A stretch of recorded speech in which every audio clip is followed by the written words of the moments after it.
तो आज हम लोग एक्सरसाइज 3.3 के इंट्रोडक्शन को स्टडी करेंगे, जिसमें सबसे पहले हम पढ़ेंगे ट्रांसपोज ऑफ अ मैट्रिक्स, यानी कि किसी अवयव का परिवर्त। परिवर्त क्या होता है इसको मैं आपको बताता हूं, आप थोड़ा ध्यान से देखिएगा। जैसे किसी भी अवयव की पंक्तियों को स्तंभों में और स्तंभों को पंक्तियों में अगर बदल दिया जाए तो जो नया अवयव बनेगा उसको हम पहले वाले अवयव का परिवर्त अवयव कहा करेंगे। ठीक है, फिर से एक बार सुनिए क्या मैंने बताया। यदि किसी दिए गए अवयव के स्तंभों को पंक्तियों में तथा पंक्तियों को स्तंभों में परिवर्तित कर दिया जाए तो इस प्रकार प्राप्त अवयव दिए गए अवयव का परिवर्त अवयव कहलाता है। आप चाहें तो इसको हम लोग डिफाइन भी कर सकते हैं।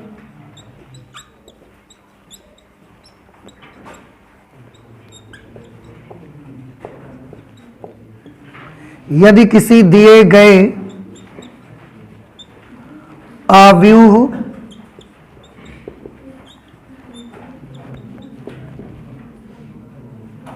यदि किसी दिए गए अवयव की पंक्तियों को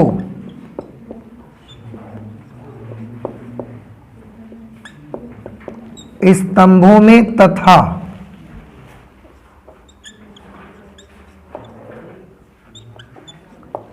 स्तंभों को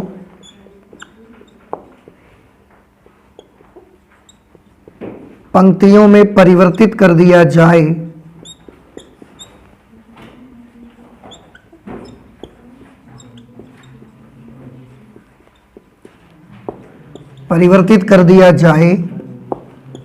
तो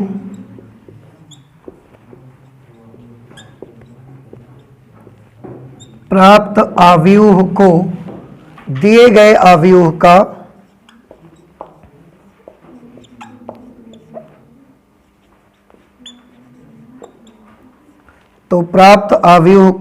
गए अवयव का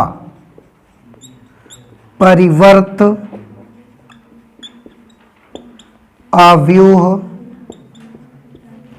कहा जाता है। ठीक है, जैसे अगर दिया गया अवयव A है तो उसके परिवर्त को हम किससे प्रदर्शित करते हैं?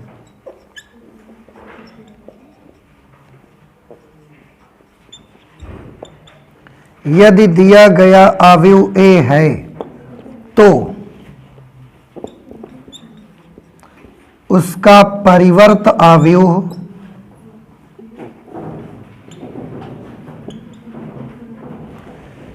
यदि दिया गया अवयव A है तो उसका परिवर्त अवयव A डैश या AT से प्रदर्शित A डैश या AT से प्रदर्शित किया जाता है।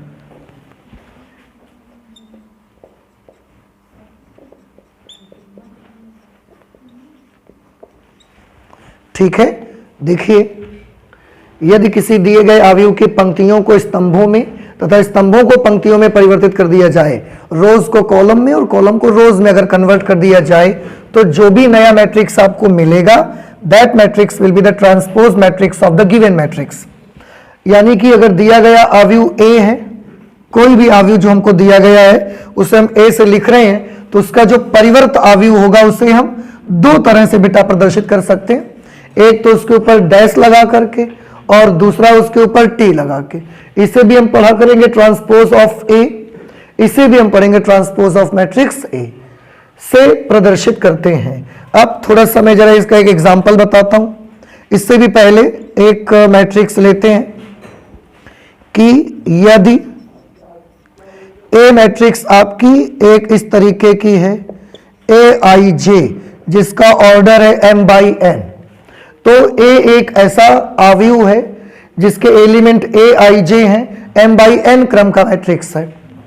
तो जो इसका परिवर्त होगा A डैश या उसे क्या बोल सकते हैं AT, ये कैसा मैट्रिक्स होगा? तो थोड़ा ध्यान से देखिए, आपने रोज को कॉलम में और कॉलम्स को रोज में कन्वर्ट कर दिया है, तो अब ये क्या बन जाएगा?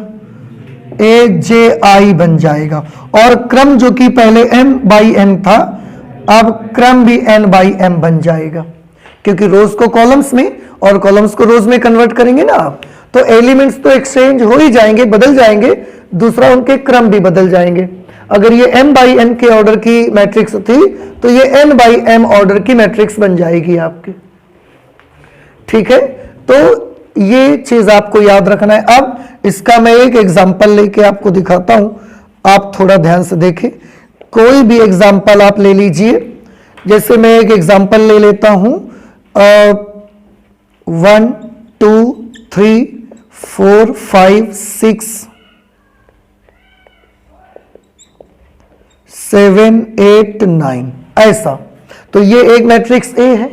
अगर अब कोई बोलता है कि इस मैट्रिक्स का ट्रांसपोज बताइए, तो आप इस मैट्रिक्स का ट्रांसपोज यानी कि ए डैश या ए टी कैसे बताएंगे? क्या हमने बताया ऊपर कि रोज को काय में कन्वर्ट कर देना है? कॉलम्स में। तो इसकी रो क्या है? 1 2 3। फर्स्ट रो है 1 2 3, उसे हम फर्स्ट कॉलम में लिख देंगे, तो हम इसको ऐसे लिख देंगे 1 2 3। सेकेंड रो क्या है? 4 5 6, तो हम इसको सेकेंड कॉलम में लिख देंगे 4 5 6। तीसरी रो है -7 8 9, तो इसको हम थर्ड कॉलम में लिख देंगे -7 8 9। बस हो गया। तो ये है अवयव ए, मैट्रिक्स ए, और ये उस मैट्रिक्स का ट्रांसपोज मैट्रिक्स है। नहीं समझ में बात आई आपको? आया समझ में? तो किसी भी अवयव का अगर आपको ट्रांसपोज निकालना है तो आप इस तरह से निकालेंगे, और ये उसको मैंने सिंबॉलिक लैंग्वेज में लिखा हुआ है, सांकेतिक भाषा में इस तरह से, और ये उसका एक छोटा सा एग्जाम्पल हो गया। मैट्रिक्स आपकी 2 बाई 2 की भी हो सकती है, कैसी भी मैट्रिक्स हो सकती है, इससे कोई फर्क नहीं पड़ता कि मैट्रिक्स कैसी है। देखो एक एग्जाम्पल और देखिए, ये एग्जाम्पल हो सकता है, suppose there is a matrix A B C D E F.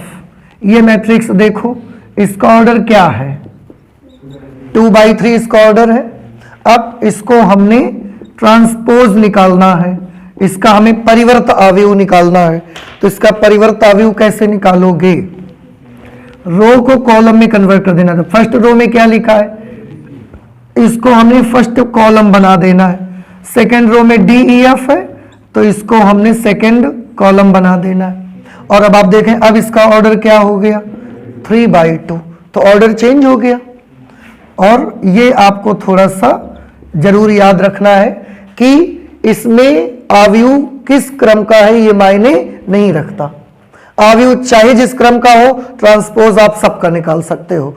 मैं ये क्यों कह रहा हूं? मैं इसलिए बोल रहा हूं क्योंकि शायद आपके दिमाग में ये आ जाए कि जब अवयवों को जोड़ा जाता है तो ऑर्डर सेम रहना चाहिए, अवयवों को घटाने में ऑर्डर सेम रहना चाहिए, अवयवों के मल्टीप्लिकेशन में, मैट्रिक्स का जो मल्टीप्लिकेशन है उसमें number of columns in first matrix should be equal to the number of rows in second matrix, ये कंडीशन होनी चाहिए। तो ऐसा तो नहीं कि इसमें कोई शर्त हो, तो आंसर है ट्रांसपोज निकालने में कोई शर्त नहीं है। आप याद रखिए इसको, चाहे जिस क्रम का मैट्रिक्स हो, ट्रांसपोज हम उसका निकाल ही रखते हैं। तो अभी आपको ट्रांसपोज निकालना समझ आ गया। एक ठीक है, ये चीज तो समझ आ गई है। ट्रांसपोज से हट के मैं एक चीज आपको थोड़ा सा बताना चाहता हूं, आप इसको जरा ध्यान से देखिएगा। ट्रांसपोज से हट करके जो मैं बताना ये चाहता हूं आपको कि किसी भी अवयव के विकर्ण के अवयव कैसे प्रदर्शित किए जाते हैं। देखिए ध्यान से,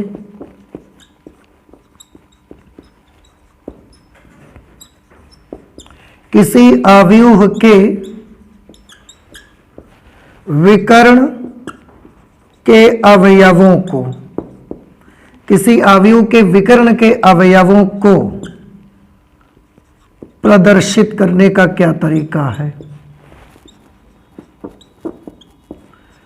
प्रदर्शित करने का जो हमारा सामान्य तरीका है वो ये है कि हम उनको ए आई आई से रिप्रेजेंट किया करते हैं। याद रखिए इस चीज को, ए आई आई, ए जे जे ऐसे प्रदर्शित करते हैं। क्यों?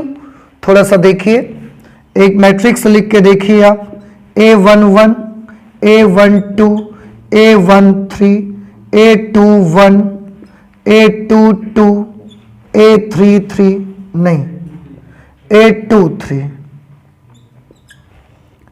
A31 A32 A33।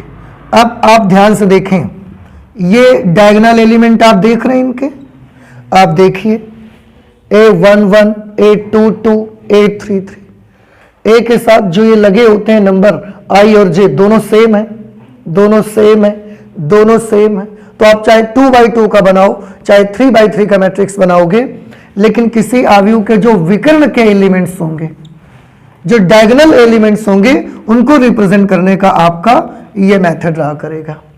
और अगर कभी हम लिख दें AI या कोई लिख दे, तो आप समझ जाएं कि ये किस अवयव को प्रदर्शित करते हैं, ये विकर्ण के अवयवों को प्रदर्शित करते हैं। ये चीज आपको ध्यान रखना है, ठीक है।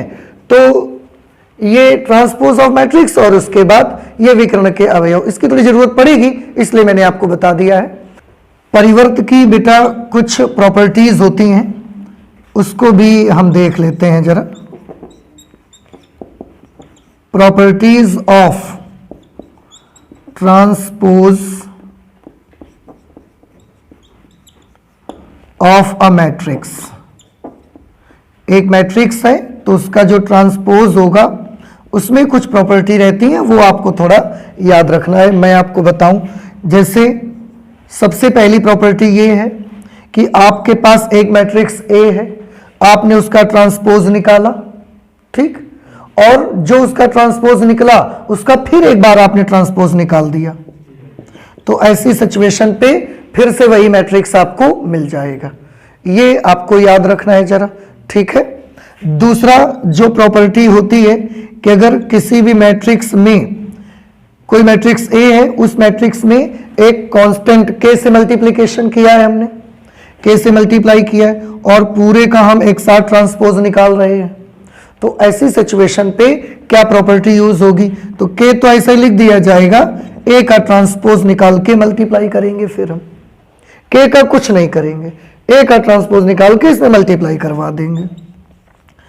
थर्ड प्रॉपर्टी है, अगर दो अवयव, दो मैट्रिसेस एक दूसरे के साथ प्लस में ऐसे लिखी है, ए प्लस बी, और उनमें ऊपर डैश लगा हुआ है, तो ए प्लस बी डैश, इसकी वैल्यू अगर आपको निकालनी है कि दो मैट्रिक्स हैं, उनको पहले ऐड किया फिर उनका ट्रांसपोज हमको निकालना है, तो हम चाहें तो हम दोनों के अलग अलग ट्रांसपोज निकाल के ऐड कर सकते हैं। देखो यहां पर क्या शो होता है, ऐड करके ट्रांसपोज निकालना, तो ऐड करोगे फिर उसका ट्रांसपोज निकालोगे। तो आप चाहो तो आप ऐसा कर सकते हो, ए का ट्रांसपोज निकालो, बी का ट्रांसपोज निकालो, बाद में ऐड कर दो। तो ऐड करके ट्रांसपोज चाहिए, इसको आप पहले ट्रांसपोज निकाल के भी ऐड कर सकते हैं। ये भी प्रॉपर्टी फॉलो करेगी इस पे। एक प्रॉपर्टी लास्ट में और, कि अगर दो मैट्रिसेस आपस में मल्टीप्लिकेशन में है, ए बी, और इस ए बी मैट्रिक्स का हमको ट्रांसपोज निकालना है, तो अगर ए बी मैट्रिक्स का ट्रांसपोज निकालना है तो फिर इसको कैसे निकालेंगे? तो इसको थोड़ा सा आपको याद रखना है, बी डैश इंटू ए डैश, ठीक है। ये थोड़ा सा उल्टा हो जाएगा कि अगर दो मैट्रिसेस हैं आपस में गुणा में है, मल्टीप्लिकेशन में है, and after multiply you have to find out its transpose. तो आप एक काम कर सकते हो कि आप बी का ट्रांसपोज ले लो, ए का ट्रांसपोज ले लो और तब मल्टीप्लाई कर दो, लेकिन याद रहे जो पीछे है पहले वो आगे आएगा और आगे वाला पीछे जाएगा, क्रम थोड़ा सा पलट जाएगा। और ये ट्रांसपोज की कुछ प्रॉपर्टीज हैं, इन्हें आपको याद रखना है, बीच बीच में कभी जरूरत पड़ सकती है आपको, ठीक है। तो अब हम इसको हटा देते हैं, ओके। ट्रांसपोज मैट्रिक्स से ही रिलेटेड दो मैट्रिसेस आपको और पढ़नी है, जैसे कि एक मैट्रिक्स होगी आपकी सिमेट्रिक मैट्रिक्स और दूसरी होगी स्क्यू सिमेट्रिक मैट्रिक्स। थोड़ा गौर कीजिए, ट्रांसपोज के ही ये दोनों आप पार्ट समझ सकते हैं। उनमें से एक है आपकी जिसे अंग्रेजी में कहा जाता है सिमेट्रिक मैट्रिक्स, सिमेट्रिक मैट्रिक्स कहेंगे, हिंदी में इसको बोला जाता है सममित, सममित आव्यूह, ठीक है। क्या होता है सममित आव्यूह? थोड़ा आप ध्यान से देखिए कि सममित आव्यूह हम किसको बोलते हैं। सममित आव्यूह हम उसे बोलते हैं,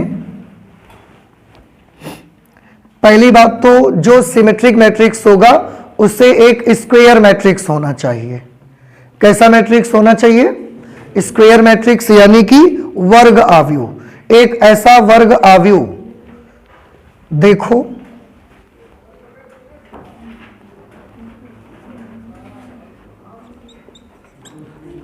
यदि ए एक ऐसा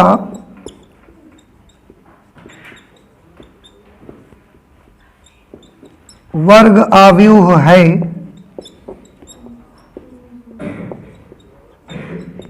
जिसके लिए ए डैश इज इक्वल टू ए। देखिए ये एक बहुत अहम चीज है, इसको आप ध्यान से देखें। सममित आव्यूह, यदि ए एक ऐसा वर्ग आव्यूह है जिसके लिए ए डैश इज इक्वल टू ए, तो ए को सममित आव्यूह कहा जाता है। ए को सममित आव्यूह कहा जाता है। ठीक है, इसका क्या मतलब हुआ? देखो अगर हमारे पास कोई भी ए एक ऐसा स्क्वायर मैट्रिक्स है, वर्ग आव्यूह को अंग्रेजी में क्या बोलते हैं? वर्ग आव्यूह को अंग्रेजी में कहा जाता है स्क्वायर मैट्रिक्स।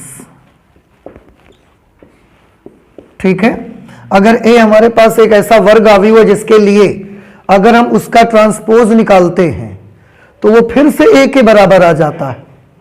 हम उसका अगर ट्रांसपोज निकालने जाते हैं तो वो फिर से ए के बराबर आ जाता है। तो ऐसी सिचुएशन अगर है तो फिर ये वाला जो आव्यूह होगा उसको हम सममित आव्यूह कहा करेंगे। ठीक है, जैसे अभी मैं आपको एक चीज बताऊं, जैसे ए एक मैट्रिक्स है, ए आई जे एम बाई एम, इसमें वर्ग आव्यूह होना ही चाहिए, तो दोनों का क्रम वो रहेगा। इसको हम हटा देते हैं क्योंकि अगर स्क्वायर मैट्रिक्स है तो एम ऑर्डर की है, 3 ऑर्डर की है, 2 ऑर्डर की है, वो रहेगी। तब ए डैश की वैल्यू कितनी आएगी? ए डैश की वैल्यू आ जाएगी ए जे आई। ये तो समझ में आया आपको कि ए अगर ए आई जे है तो ए डैश में ए जे आई एलिमेंट होंगे। But according to definition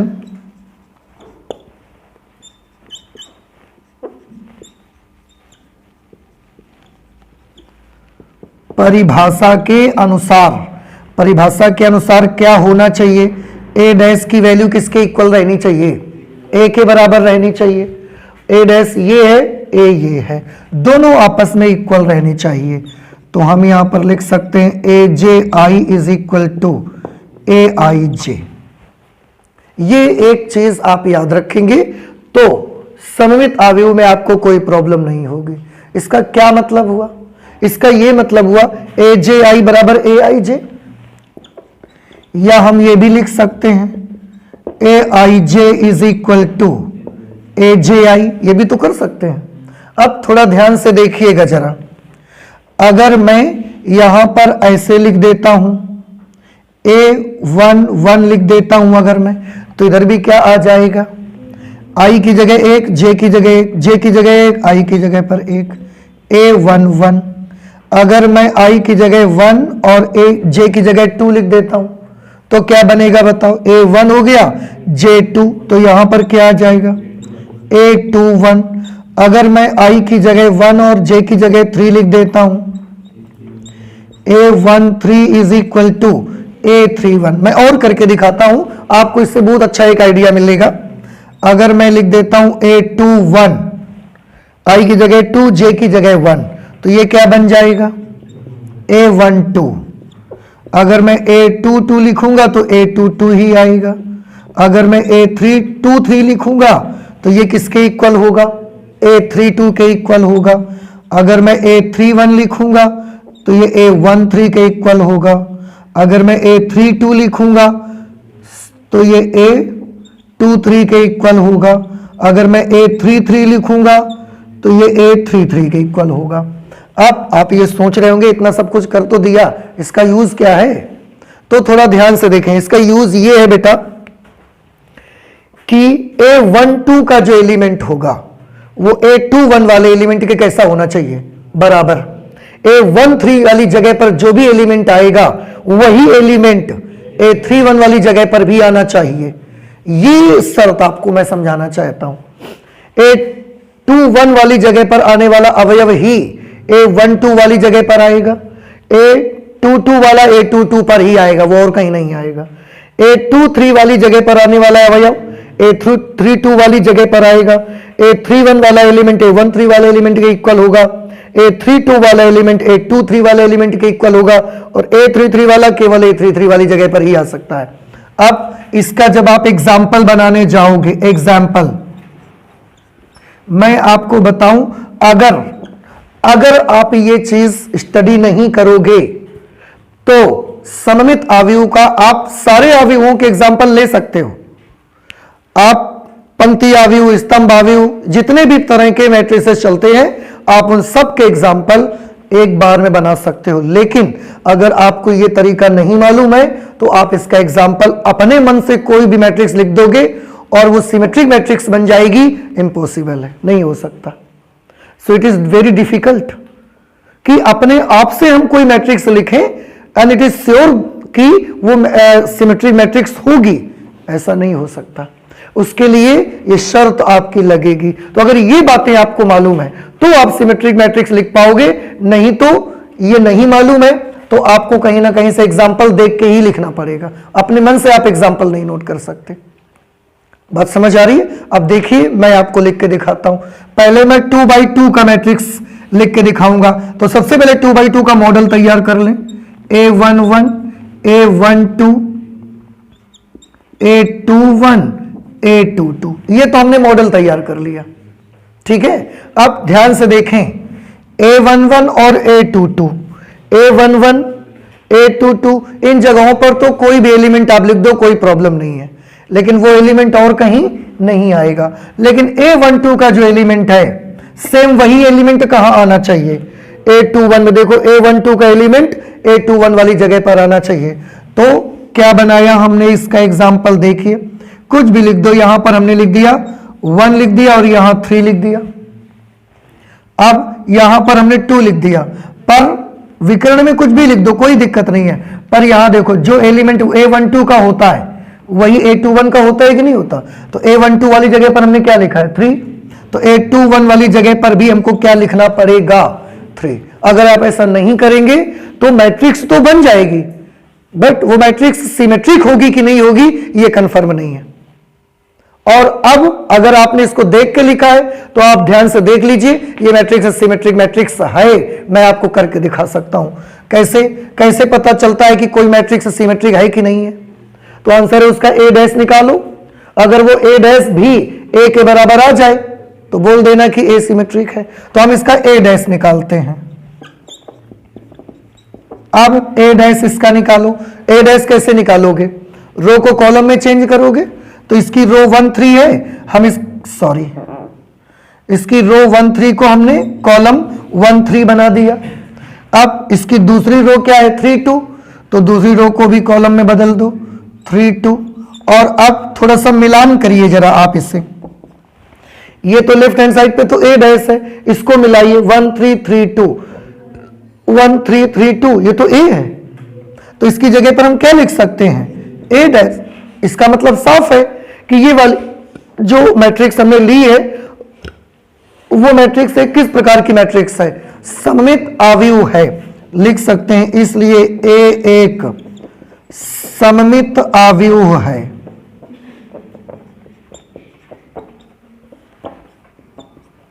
A एक सममित अवयव है। मैं ऐसा ही 3x3 के लिए भी आपको करके दिखा सकता हूं। सबसे पहले आप उसका 3x3 का एक मॉडल तैयार कर लीजिए, उससे आपको ज्यादा इजी रहेगा।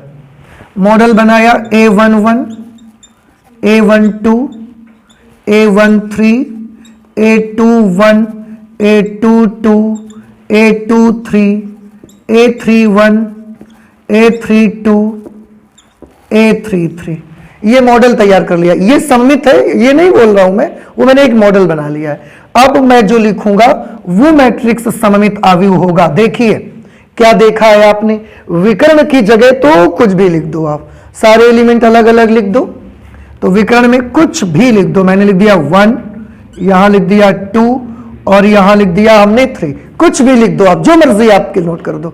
मैंने 1 2 3 लिख दिया, आपकी जो मर्जी हो वो लिख दो।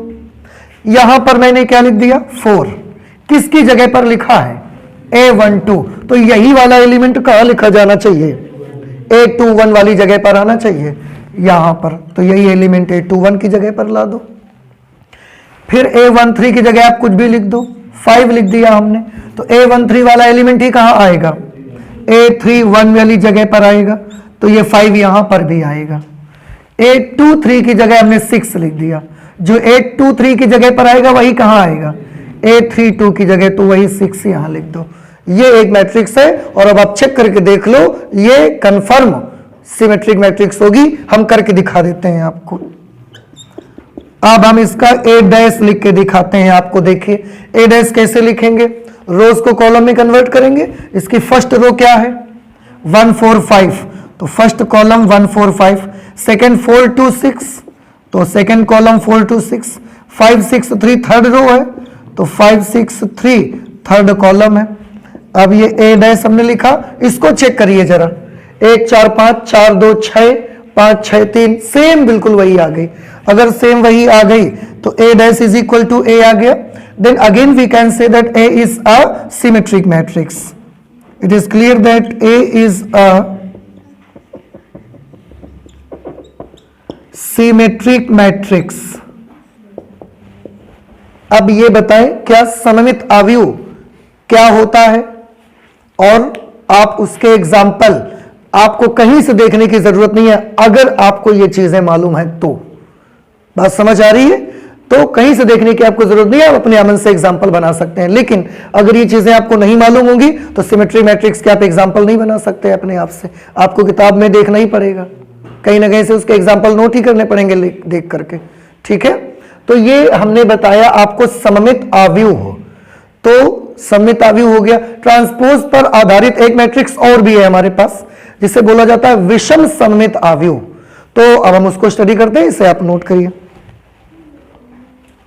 इसके बाद ट्रांसपोज पर ही बेस्ड एक मैट्रिक्स और है आपकी, जिसे हम बोलते हैं विषम सममित आव्यूह। विषम सममित आव्यूह अंग्रेजी में स्क्यू सिमेट्रिक मैट्रिक्स कहा जाता है। स्क्यू सिमेट्रिक मैट्रिक्स, क्योंकि इसके भी लगभग सारी चीजें आपकी सिमेट्रिक मैट्रिक्स की तरह ही हैं, तो हमने सिमेट्रिक मैट्रिक्स को इरेज नहीं किया हुआ है। हाँ, मैं इसके एग्जाम्पल इरेज कर देता हूं आपको समझाने के लिए, बाकी चीजें हम यहां से इरेज नहीं करेंगे, उन्हीं में मैं कुछ बदलाव करूंगा और आप देखेंगे कि वो किस तरीके से इसकी सिमेट्रिक मैट्रिक्स बन गई है। देखिए, विषम सममित आव्यूह स्क्यू सिमेट्रिक मैट्रिक्स, इसमें भी यदि A एक ऐसा वर्ग आव्यूह है, इसमें भी A एक वर्ग आव्यूह होना चाहिए।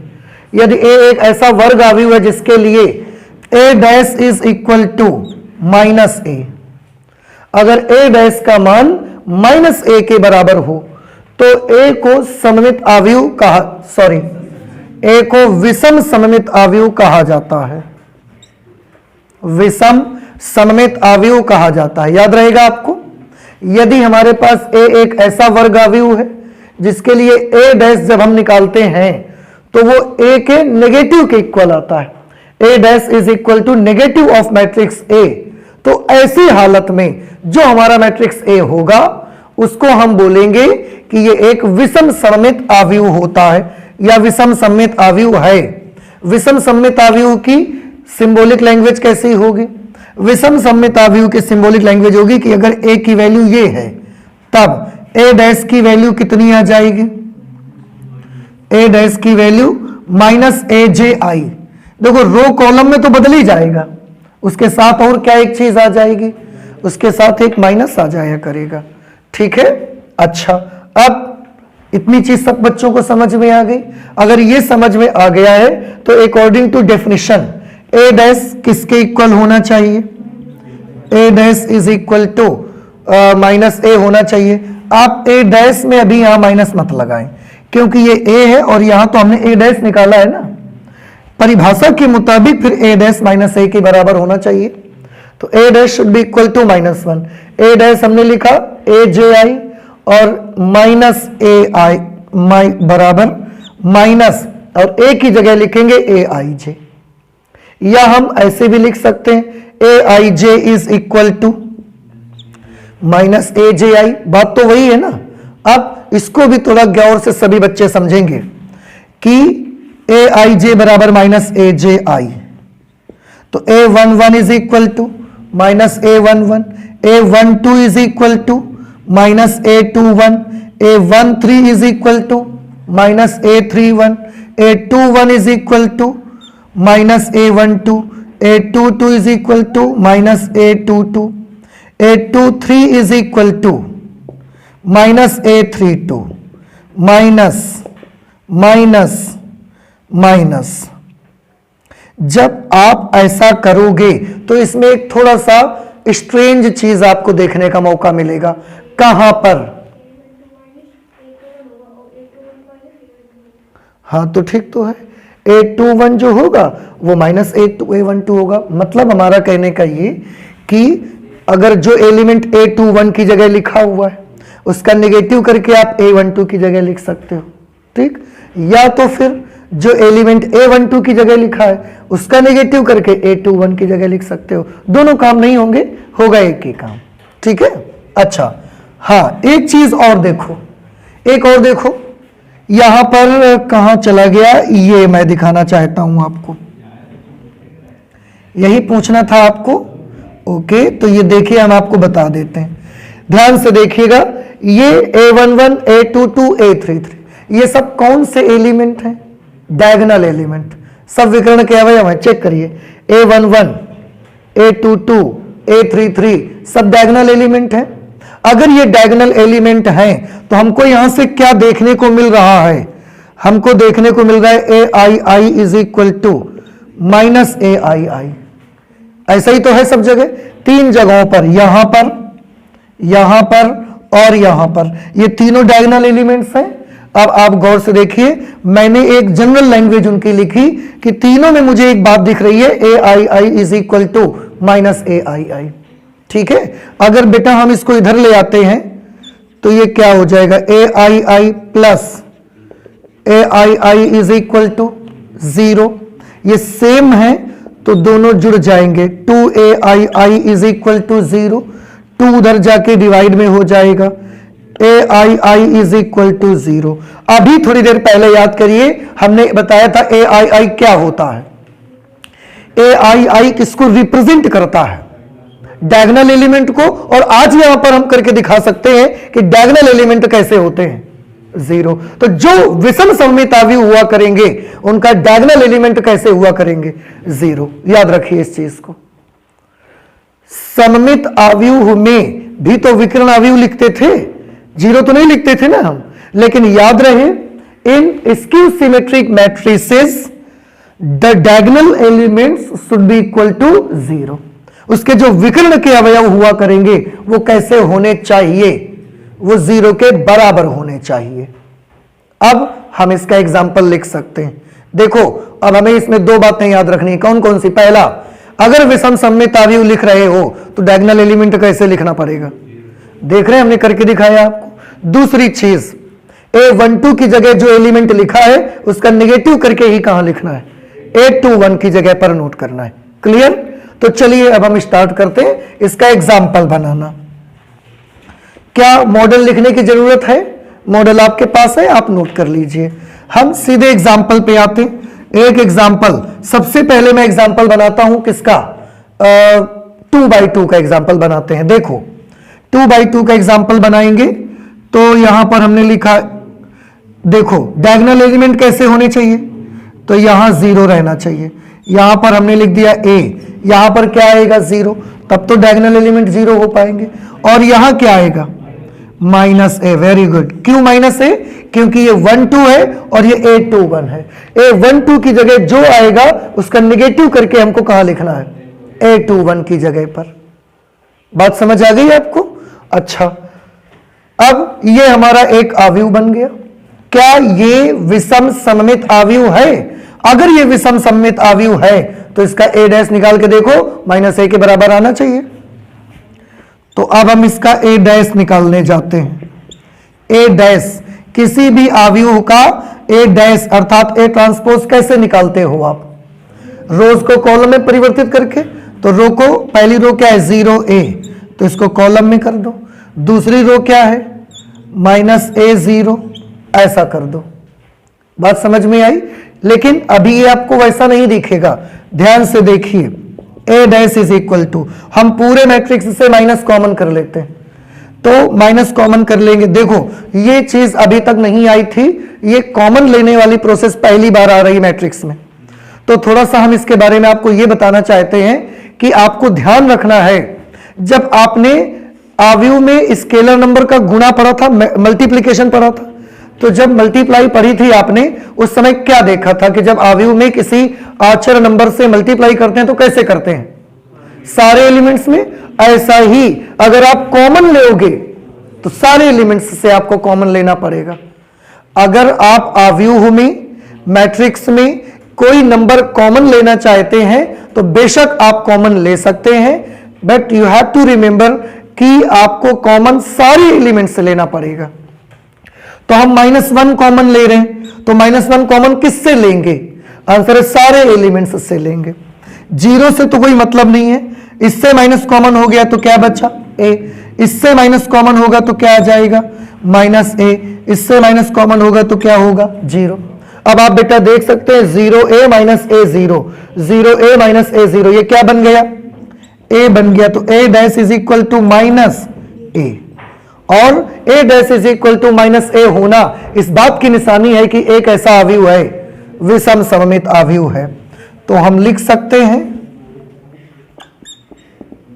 अतः a एक विषम सममित आव्यूह है। a एक विषम सममित आव्यूह है। ये बात समझ आई आपको? एक 3x3 का भी हम मैट्रिक्स ले सकते हैं।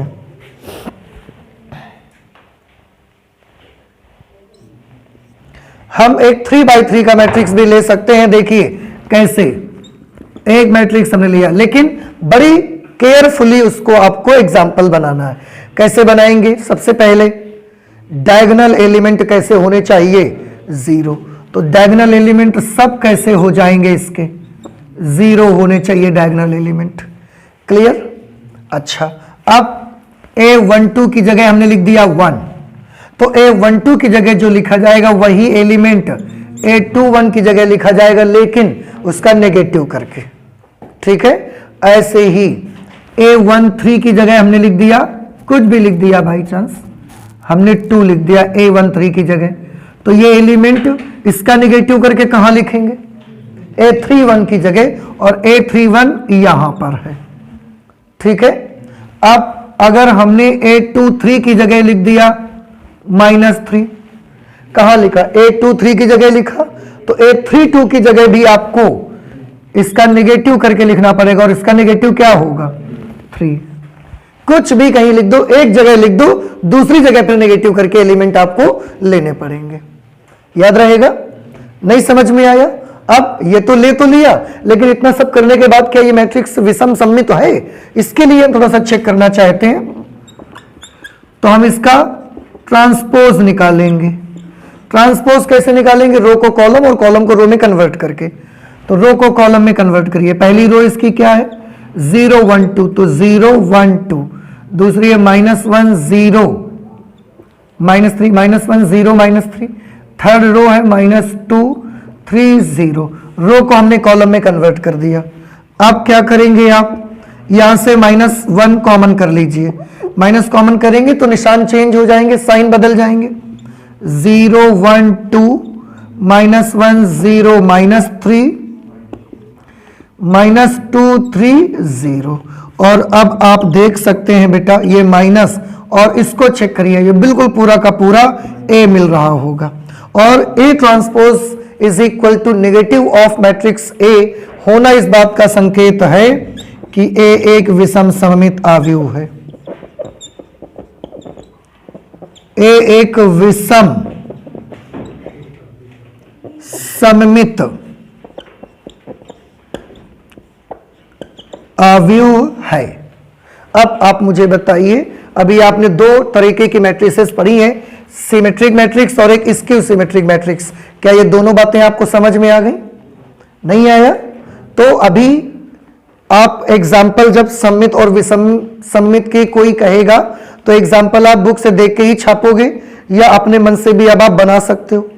अपने मन से बना सकते हैं, क्योंकि सिमेट्रिक और स्क्यू सिमेट्रिक मैट्रिसेस के जो ऑर्डर रहते हैं, उनका जो मैट्रिसेस रहती है, उनके example, it is too difficult कि अपने आप से कोई भी मैट्रिक्स आप लिख दो और वो सिमेट्रिक बन जाए, वो स्क्यू सिमेट्रिक बन जाए, ऐसा नहीं होता। उसके लिए there are some conditions, there are some rules. उन रूल्स को ध्यान में रखते हुए ही ये काम आप कर सकते हो। ठीक है, तो प्लीज आप इसे नोट कर लें। इसके बाद सिमेट्रिक और स्क्यू सिमेट्रिक मैट्रिसेस से रिलेटेड दो थ्योरम है, उनको भी पढ़ लेते हैं, छोटे छोटे थ्योरम है। ओके, नोट करें प्लीज।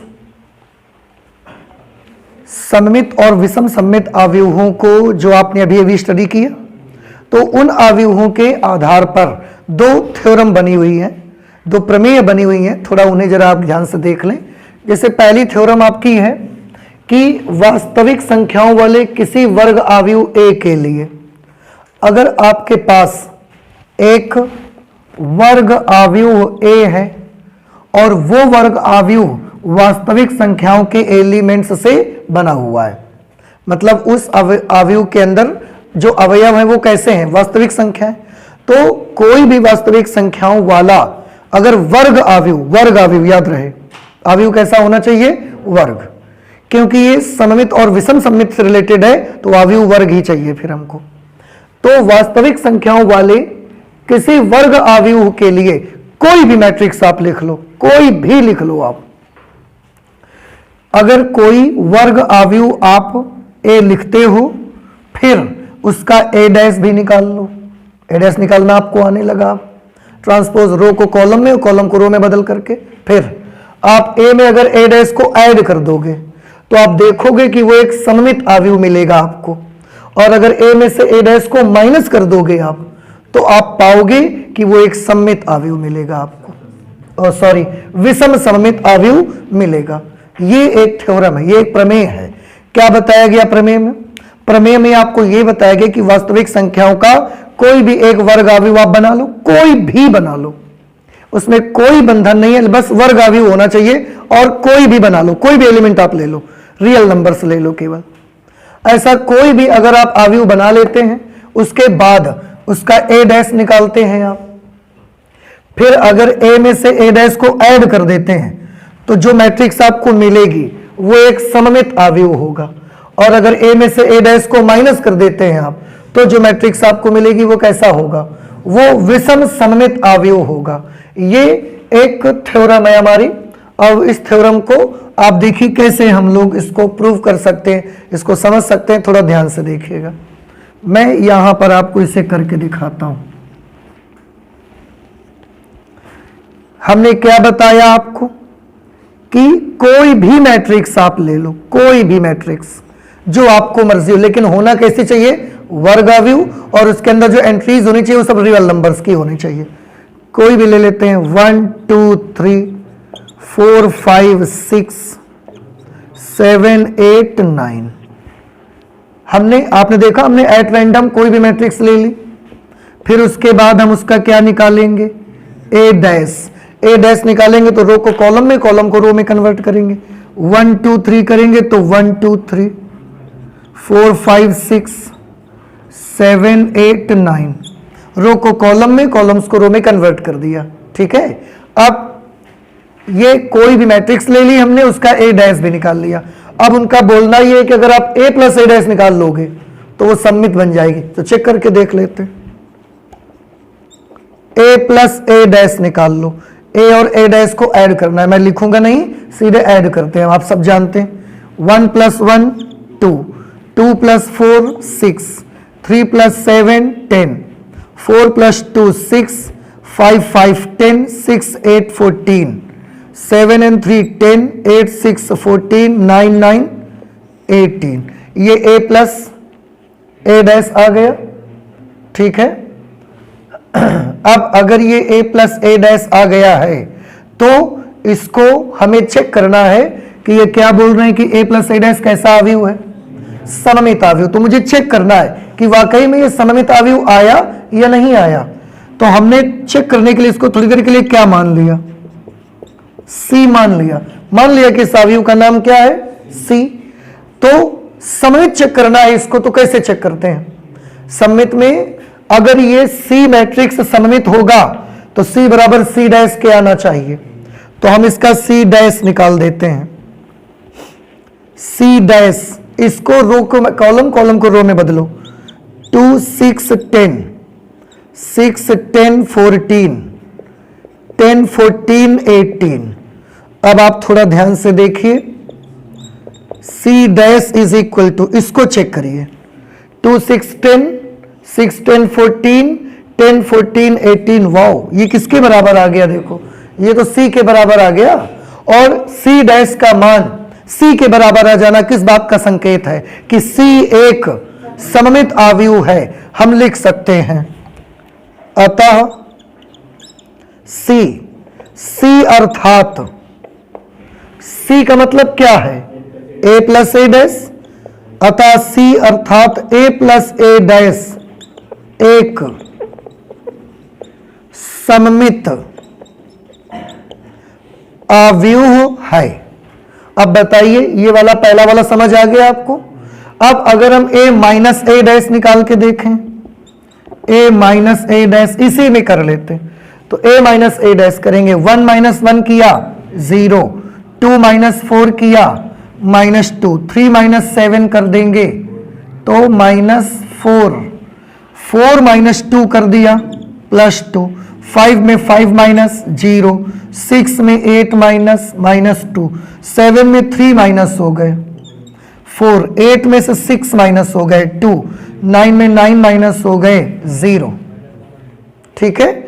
अब ये a माइनस a डैश निकाला और according to our theorem a minus a dash एक कैसा अवयव है, विषम सममित अवयव है, स्क्यू सिमेट्रिक मैट्रिक्स है। अब ये चेक करना है कि ये जो मिला क्या ये वाकई में एक स्क्यू सिमेट्रिक मैट्रिक्स है, इसको भी हमने क्या मान लिया, C।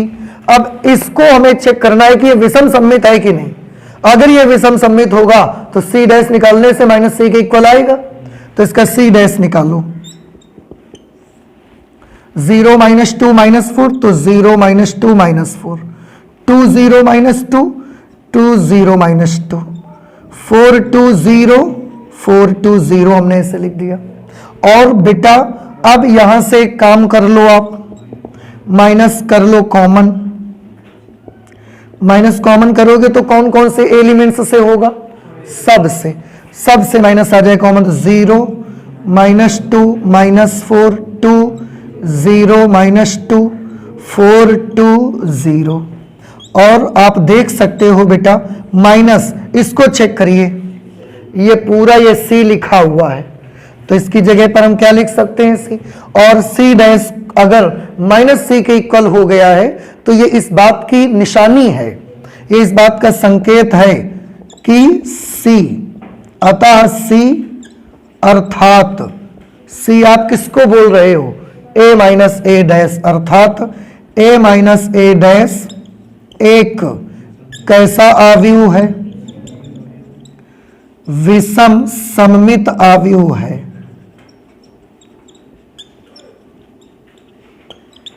विषम सममित अवयव है। अब बेटा आप ध्यान से देखें, पहली थ्योरम हमने प्रूव कर दी आपके सामने, ये कि ये मैट्रिक्स हमने कैसे लिया था, कहां से लाए थे इसको, किसी बुक से लिखा था या सोच समझ के, ये हमारी सोची समझी रणनीति थी कि ऐसे ही लिखना है मुझे, हमने तो एट रैंडम लिख दिया। तो आप कोई भी वर्ग अवयव लिख दो, कोई भी वर्ग अवयव, और कोई भी वर्ग अवयव लिख दो, फिर उसका a डैश निकाल लो, फिर जब आप a प्लस a डैश करोगे तो जो कुछ मिलेगा वो सममित मिलेगा, और a माइनस a डैश करने से जो अवयव मिलेगा वो विषम सममित होगा। This is the theorem number 1।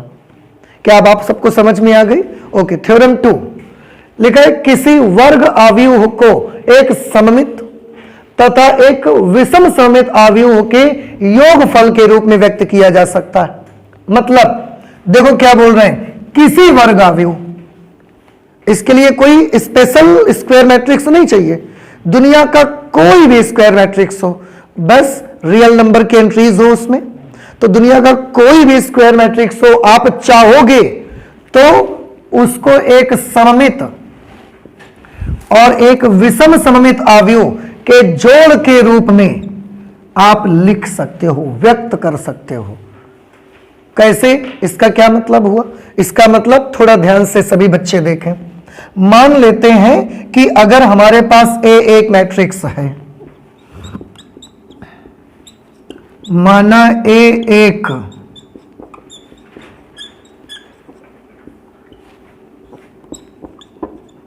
वास्तविक संख्याओं का वर्ग आव्यूह है। हमने मान लिया कि एक ऐसा है वास्तविक संख्याओं का वर्ग आव्यूह। तो अकॉर्डिंग टू आवर थ्योरम, थोड़ा ध्यान से देखिएगा, तब थ्योरम 2 के अनुसार, ध्यान से सभी बच्चे देखें, ए हमने एक वास्तविक संख्याओं का वर्ग आव्यूह मान लिया और थ्योरम में हमने क्या बताया है कि कोई भी वर्ग आव्यूह होगा आपका, उसे अगर आप चाहोगे तो उसमें एक सममित होगा, एक विषम सममित आव्यूह होगा और उन दोनों के योग के रूप में आप लिख सकते हो। देखिए कैसे, एक वर्ग आव्यूह हमने ए माना, वो बोल रहे हैं कि अगर आप चाहोगे तो इस आव्यूह को कैसे लिख सकते हो, एक सममित और एक विषम सममित के योग के रूप में लिख सकते हो। देखो a प्लस ए डैश हमने लिखा, ये क्या है, कैसा आव्यूह है, सममित। अभी आपने प्रूफ किया है a प्लस ए डैश सममित आव्यूह है। एक हमने क्या लिख दिया, a माइनस ए डैश, ये कैसा मैट्रिक्स है बताइए, विषम सममित है।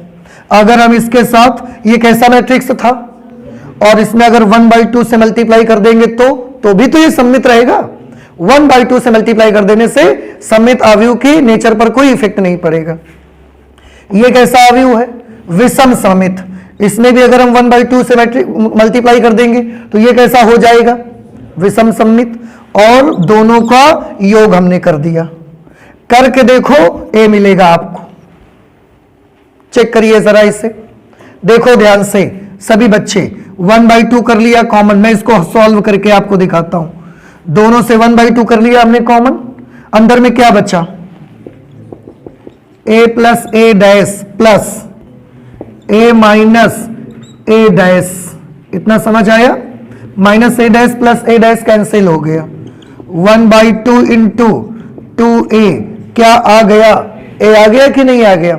लेकिन इस a को आप ध्यान से देखें कि इस a में जब a को हमने लिखा तो एक सममित आव्यूह है, एक विषम सममित आव्यूह है, और दोनों के जोड़ के रूप में लिखा हुआ है हमने। देख रहे हैं आप, ये कैसा मैट्रिक्स है, ये सममित आव्यूह है, दिस इज सिमेट्रिक मैट्रिक्स। और यहां जो आव्यूह लिखा है ये कैसा है, ये एक विषम सममित आव्यूह है, ये एक स्क्यू सिमेट्रिक मैट्रिक्स है। बात समझ आ रही है आपको।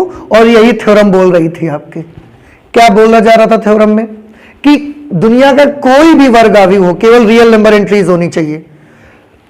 ऐसे किसी भी वर्ग आव्यूह को आप चाहो तो एक सममित और एक विषम सममित आव्यूह हो के योगफल के रूप में आप ए को व्यक्त कर सकते हो। ये हमारा तरीका होता है। तो अगर कोई भी आव्यूह हमको दे दिया जाएगा, जैसे अगर मैं यहीं से एग्जाम्पल को ले लेता हूं, यही एग्जाम्पल अगर मैं ले लेता हूं, ये वाला ए ये है, ए डैश ये है, हम चाहें तो दोबारा ए ला सकते हैं। कैसे, उसके लिए हमको क्या करना रहेगा, देखो ए की जगह पर हमको क्या लिखना पड़ेगा, ये पूरा ए की जगह हमने लिखा 1 2 सॉरी ए की जगह हम लिखना है 1 2 3 4 5 6 7 8 9, ये हमने किसकी जगह लिख दिया, a की जगह पर। फिर a प्लस a डैश का क्या करना है, 1/2। a प्लस a डैश कहाँ है, ये है a प्लस a डैश, इसका 1/2 करना है।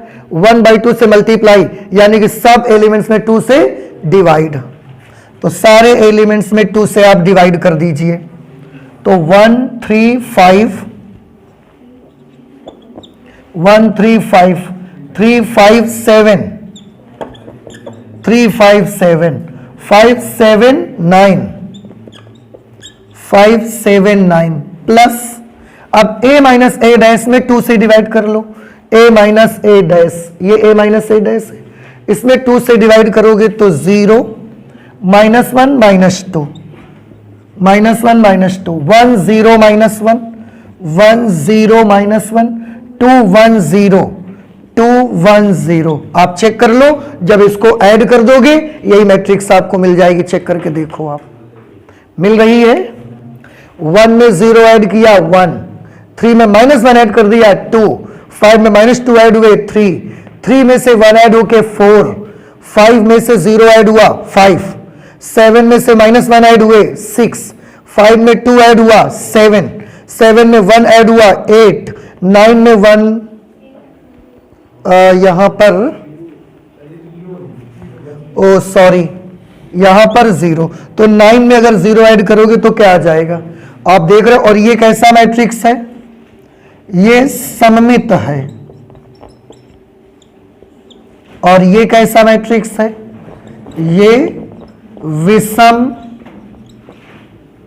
सममित आव्यूह है। तो हमने किसी भी आव्यूह को आप ले लो, आप चाहो तो उसे एक सममित और एक विषम सममित आव्यूहों के योगफल के रूप में लिख सकते हो। This is our second theorem. क्या आपको दोनों थ्योरम समझ में आ गए? So this was the introduction of exercise 3.3। Now you can solve all the questions inside exercise 3.3। आप सभी लोगों की ड्यूटी है, आप सभी लोगों की जिम्मेदारी है, आप सभी लोगों का होमवर्क है कि आप एक्सरसाइज 3.3 से पहले जो एग्जांपल्स है वो और उसके अंदर जो एक्सरसाइज में क्वेश्चंस है उनको सॉल्व करेंगे। अगर आपको ये चीज अच्छे से समझ आई है तो वहां आप सब कर सकते हो, ठीक है। तो आज मैथमेटिक्स में हम इतना रखेंगे, आगे और भी पढ़ाई करेंगे, नेक्स्ट क्लास पे करेंगे। Okay, thank you.